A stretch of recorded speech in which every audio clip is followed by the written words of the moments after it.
Jewish donors, they have a lot of explaining to do, a lot of decoupling to do, because Jewish donors have been the #1 funding mechanism of radical, open border, neoliberal, quasi-Marxist policy, cultural institutions, and nonprofits. This is a beast created by secular Jews.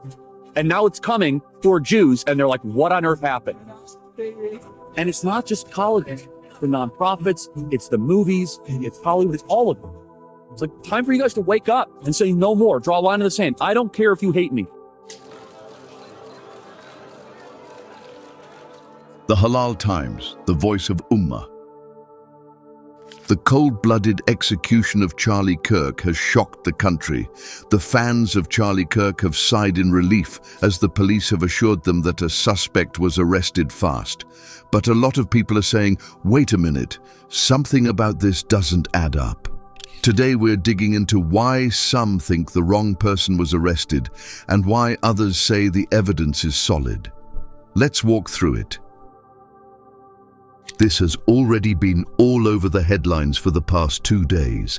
Charlie Kirk was fatally shot at a campus event. Authorities quickly circulated images, then arrested 22-year-old Tyler Robinson from Utah within 48 hours. But almost immediately, accusations, whispers, and wild theories started to spread online. Some call it a rush to judgment. Others say it's exactly what you'd expect when an alleged shooter is caught fast. So what's the real story? Here's what we know from officials.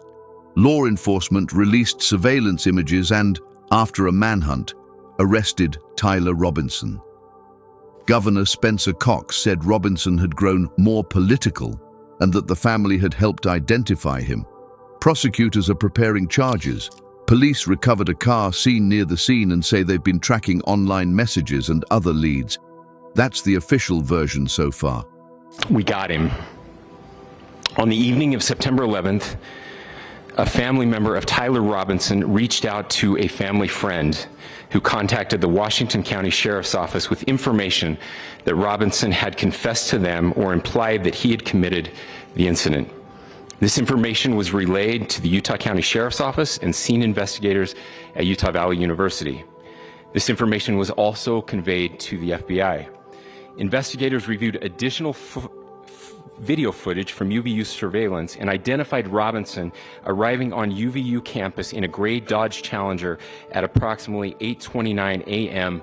on September 10th, in which he is observed on video in a plain maroon t-shirt, light-colored shorts, a black hat with a white logo, and light-colored shoes. When encountered in person by investigators in Washington County on September 12th, in the early morning hours, Robinson was observed in consistent clothing with those surveillance images. But here's why a lot of people aren't satisfied with neither the arrest nor the statements of the Utah governor. Firstly, the shot itself. Reports say Kirk was hit from a rooftop some 200 yards away, cleanly, in the neck. People ask, can a 22-year-old college student pull off that perfect long-range shot under pressure? Secondly, the arrest happened very quickly and with dramatic details, surveillance images, a car seized, and people in Discord chats joking about doppelgangers and planting evidence.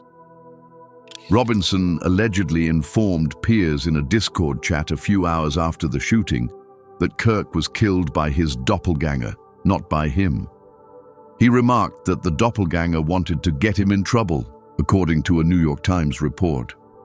The chat group members even talked about how, if Robinson played along, his likeness to the FBI suspect photo would enable them to claim the $100,000 reward. When arrests come fast in a high-profile case, conspiracy theories fill the vacuum.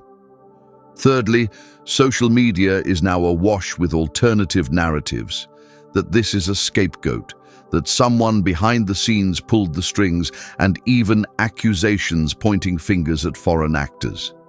Those claims are spreading fast online. On the flip side, law enforcement points to concrete elements: surveillance footage linking a vehicle to the scene, messages and chats investigators recovered, and a confession-like comment to a family friend that implicated him. The FBI and local police don't make arrests lightly in a case of this scale. They say the digital trail and physical evidence led them to Robinson. When a terrible emotional crime happens, people want answers. Fast. Where official information is imperfect or rolling, rumors thrive. That doesn't automatically mean the arrested person is innocent, but it does mean we should be cautious. Scapegoat stories catch on because they supply a satisfying narrative. Someone powerful pulls strings, a patsy gets caught, and the real villain walks free. Add politics, a polarizing victim, and a reward floating around, and it's a recipe for conspiracy culture. We've seen thousands of posts trying to pin responsibility on foreign actors or secret services, and officials and reputable outlets have been warning that those claims are baseless so far. Almost immediately after the execution of Charlie Kirk, the internet was flooded with posts accusing this as a clear job of Mossad. How Kirk had himself said that if he crossed a specific red line, the Israelis would end his life. How he had rejected an invitation from Benjamin Netanyahu, and how he was showing his frustration for Israel in several recent interviews and podcasts that he attended.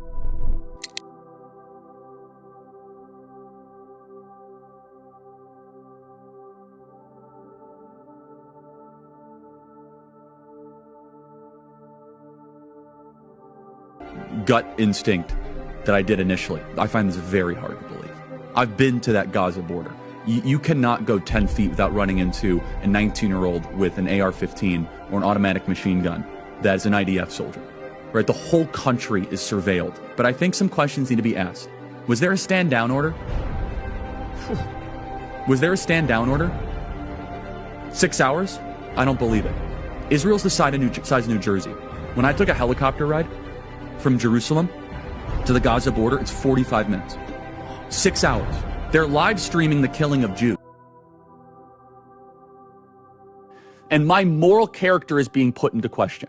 And so I think it's a hyper paranoid, like we're just going to try to, we're going to just stamp out everything type of practice. But it goes to the point where if, for example, if I have less ability sometimes online to criticize the Israeli government without backlash than actual Afralis do. And that's really, really weird, isn't it, Megan? That's not right. Look, I'm afraid because, again, I want civilization to win. I want the West to win. I don't want the Islamo-fascist barbarians to storm the gates of Jerusalem. I want the holy sites protected. I believe in the Holy Land. I love that Jesus walked on water there and rose from the dead and preached in the Mount of Beatitudes. Like, I feel the connection to Israel. But at the same time, simultaneously, when the hostile reaction is that now Meghan and Charlie are enemies, right? Boy, I'll tell you, like you're not gonna, I wouldn't say lose, but you will weaken and just basically deflate two of your strongest advocates if that continues.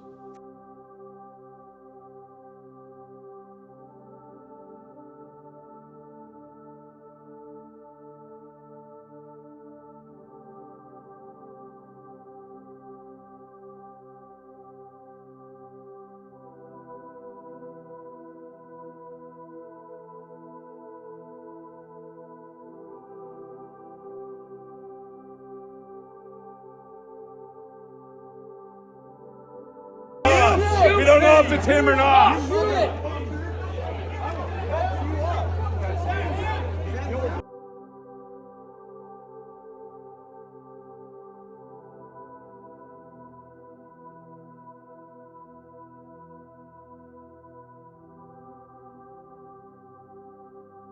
Amidst all of this, the one who has been arrested, Tyler Robinson himself, is revealing in chats that he never was the attacker, and he is aware that he has been framed by others.